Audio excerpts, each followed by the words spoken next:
দিবনাশ গ্রহপতির প্রণাম করিব বুঝন কি হবা পতাবে আমার দেবরাজ দেব হওয়া হয়েছে এক মহান উপকার সাধন করিব লাগে কুয়া কুয়া গ্রহপতি করিবারে সহায় মহান কার্য সাধিব লাগে গ্রহরাজ বনিয়ে শুনা তোমার তো রাজা দুষ্মন্ত পূর্বমুখে জন্ম প্রহিমন্ত আশ্রমত নরকের কন্যা শকুন্তলাক সি কৰিছে অত্যাচাৰ অতি শীঘ্ৰে কৰি তুমি দুষ্মন্তৰ পৰা শকুন্তলাক হৰণ কৰি লৈ আহা স্বৰ্গধামলৈ দেবরাজ নন্দন কানন আপনি সত্যি করে পতাইছে ঘর জীবন তবে পূর্বমুখের রাজন দুষ্মন্তই কম্পন আশ্রমত পতাইছে কোনের জীবন দেবরাজ শকুন্তলার কৈছে কি রাজনৰ উপস্থিত তেনে স্থলত সুখৰ সংসাৰ ভাঙি মই কিয় কৰো উপকাৰ্য নকৰিব বুলি প্ৰশ্ন যোৱা যোৱা মোৰ এতিয়া কৰা পাৰম দেবরাজ এনে কাৰ্য মই কদাপি কৰিব নোৱাৰিম পুনৰাই কৰো অনুৰোধ দুষ্মন্তৰ পৰা শকুন্তলাক হৰণ কৰি লৈ আহা স্বৰ্গপুৰীলৈ শকুন্তলাক হৰণ কৰি দেৱৰাজে কৰিব ভোগ আৰু এই ধনীয়ে ঘিৰে ল'ব লাগে মহাপাপৰ দোষ। দেৱৰাজ, সুৰৱতী ৰামলৈ তুমি এই অমৰাৱতী কৰিছা শাসন। যোৱা, তোমাৰ দুবাহুত যদি শক্তি আছে তেন্তে তুমি নিজেই অস্ত্ৰ ধৰি সখাৰ বিৰুদ্ধে যুদ্ধ কৰি উদ্ধাৰ কৰা শকুন্তলাক।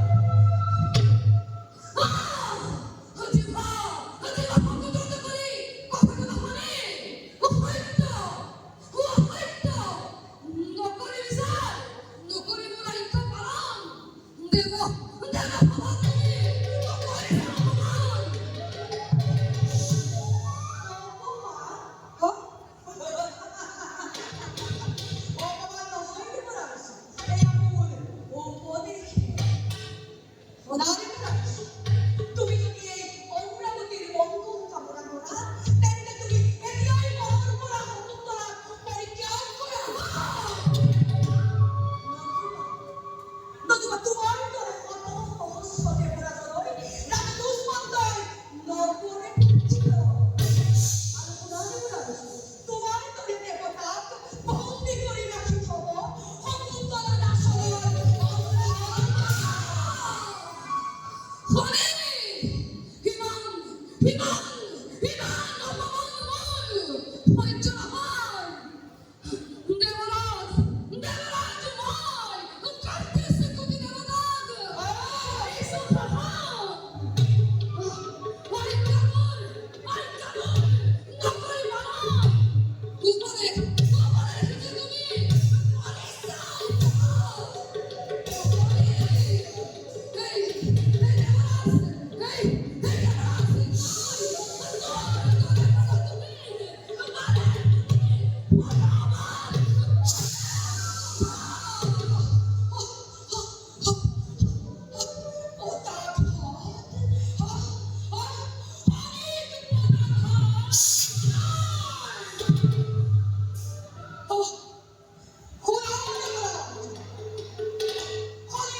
Keluar